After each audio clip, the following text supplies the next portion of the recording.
This is a Sports Radio Live podcast covering your world of sports. Bryan Houston's Sports Radio Live. It's weekdays at 3 on 99.3 Talk FM, the talk of East Texas.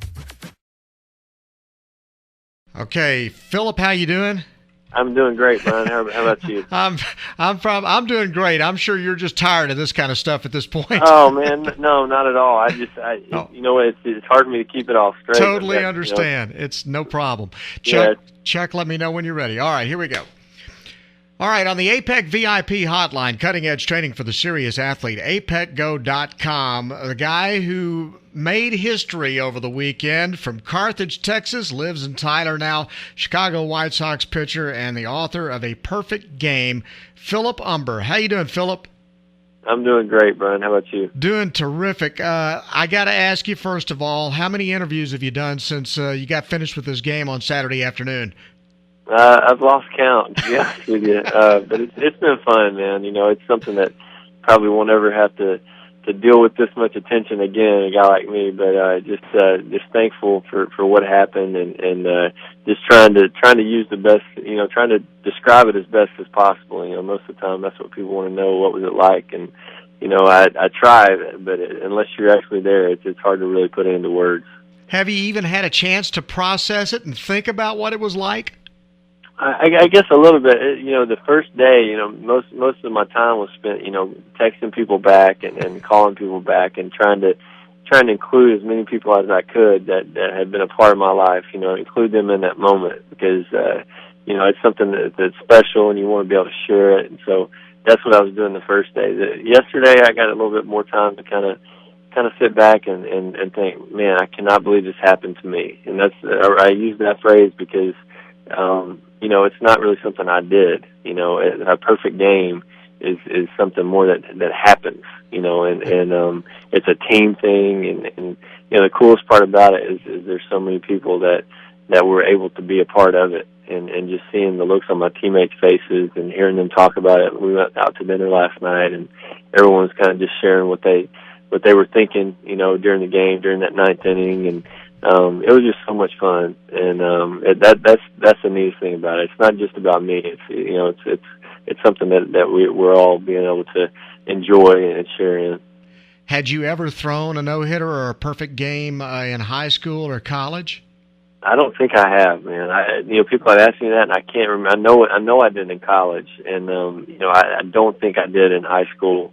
Maybe in summer ball or you know, something like that, but. No, nothing. I mean, you never even think about something like that happening, and for it to happen in the big leagues, and you know, it's something else, man. It's something that's it's hard to comprehend. Put it that way. I can only imagine. Now, tell me, at what point in the ball game Saturday did you realize something special was going on here? Well, I mean, people ask me, when do you know you have a perfect game? Well, I know I have a perfect game after one inning. If I retired the side, I mean, I know that I'm perfect through one, but I don't think of it that way. You know, just I know where I'm at in the batting order, and so really when it kind of became real was okay after the sixth inning. Mm-hmm. You know, I'd gone through the batting order twice and nobody reached base, and you go back in, and now the crowd's starting to get into it. You know, like people are starting to realize, okay. There's a chance now. I mean, you know, a lot of people take no-hitters in the fourth, fifth, you know, all the time, perfect games even, you know, it never happens. But once you get through that lineup twice and you've only got 9 outs to get, the screws start to tighten a little bit on the other team. You know, they're starting to worry, you know, starting to think, well, are we about to get no-hit? You know, so their swings become a little bit more, maybe more aggressive than they would be. In another situation, and so yeah, that's probably when I realized, okay, you know, I've got a shot, and I remember being in the dugout just praying, okay, guys, if this is your will for something like this to happen, you know, that's great. Just use me to glorify you, and that honestly was what I was thinking the whole time, and it was just such a fun experience. You know, it was. I didn't feel pressure. You know, like I was like, oh, I never think about if I don't do this, you know. Nothing like that. It was just like just enjoying the moment and just something, like I said, something I'll never forget. Something I'm so thankful that happened. Describe for me the last out what you saw, what was going on? Well, you know what? The last out, so that's really probably the only time where I was like, trying to make it happen and instead of just letting it happen. I just I got ahead of him, 1 and 2, and so I knew I had 2 shots at him to really make a great pitch. And threw a slider out of the zone. He laid off of it, threw a curveball out of the zone. It felt really good out of my hand and just kind of stayed up.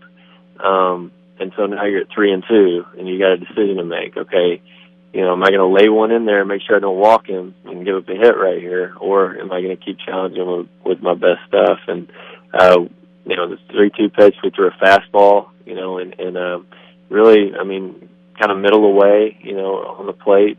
It came out of my hand great, and I was hoping that he'd either take it, I knew it was going to be a strike, or swing through it. He fouled it off, and it looked like he was very aggressive to the fastball, even though that was the first one we'd thrown that at bat. So, in my opinion, I was like, you know what, I'd rather walk him right here than lay a pitch in there for him and let him get a hit.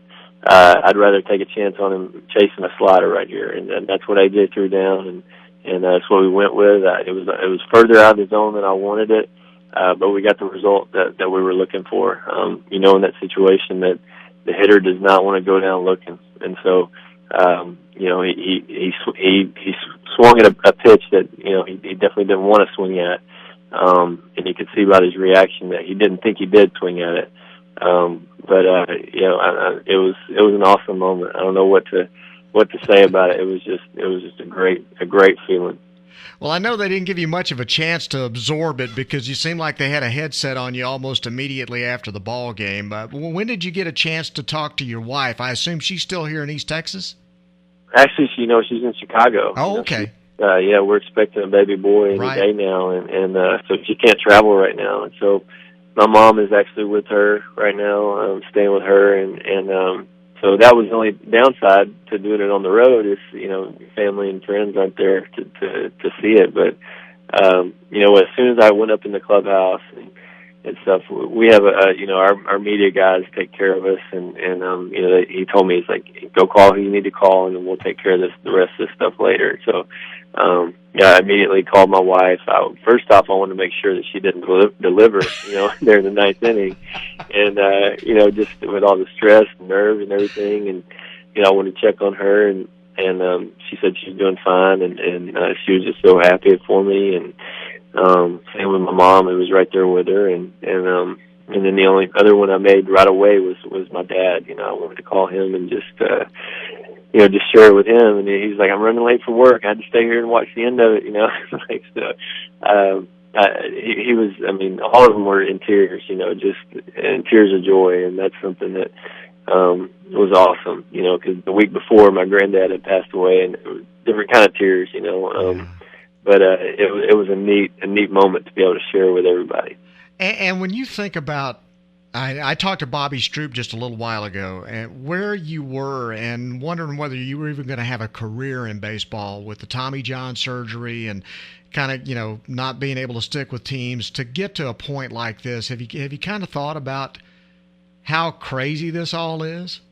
Yeah. And that's, for me, I know that God's in control of it, and that's what was making it so much more enjoyable for me now. Regardless of if I have any more success ever, or a couple of years ago I didn't have a win in the major leagues, and out of a first round pick. That's a big disappointment, and it was for a long time. It was all about, that was my identity. How I was doing as a baseball player was my identity, and it wasn't until I kind of gave up control, and said, God, whatever you want me to do, I'm going to do it for your honor and glory and not for me. And so it's made it a whole lot more fun to play for him than it was when I was playing for myself, and Bobby, he's had a big impact on my career too, just working with me, and we've developed or he has developed a training program that we use, and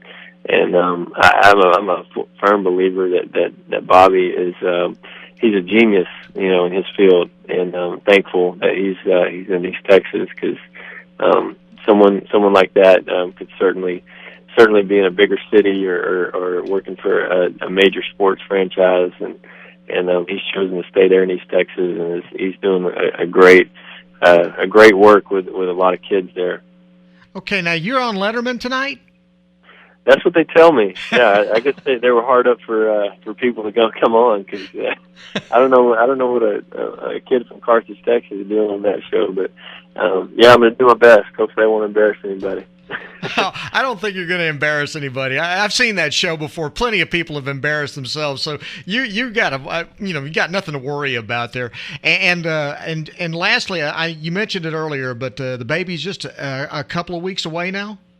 Supposed to be, yeah, but who knows? He may decide to come on out early, and I'm sitting by my phone, and make sure that our training staff and our clubhouse guy, they've got my wife's phone number. So if she calls, I said, you better answer the phone, because I got to go. I want to be there when that first baby is born. So hopefully he'll hold off at least till I get back. In the Central Time Zone. I'm a little bit far away right now, but she's doing great, and we couldn't be any more excited about his arrival than we are. All right, now, so we're going to find out what kind of a family man you are now.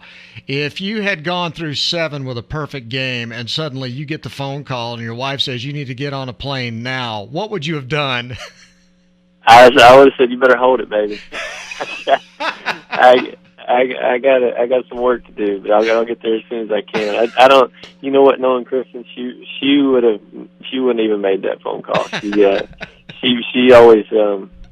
She always thinks about other people before she thinks about herself, and even though she knows that I want to be there, I think she wouldn't have wanted to come between me and a chance to make history, and she knows I would have got there as soon as I could anyway. So oh, that's great. It would have all worked out. It did. And Philip, I can tell you, all of East Texas is just absolutely thrilled for you, and we couldn't be prouder of you, and we just wanted to say congratulations.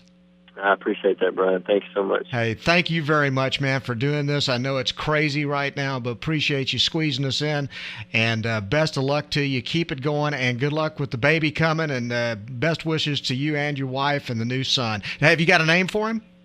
It's John Gregory, yep. John Gregory, all right. So we'll be calling you again after the baby's born just to get an update on Mama. All right, sounds great, man. We'll talk to you then. All right. Philip Humber, the pitcher for the perfect game for the Chicago White Sox over the weekend on Bryan Houston Sports Radio Live on 99.3 Talk FM.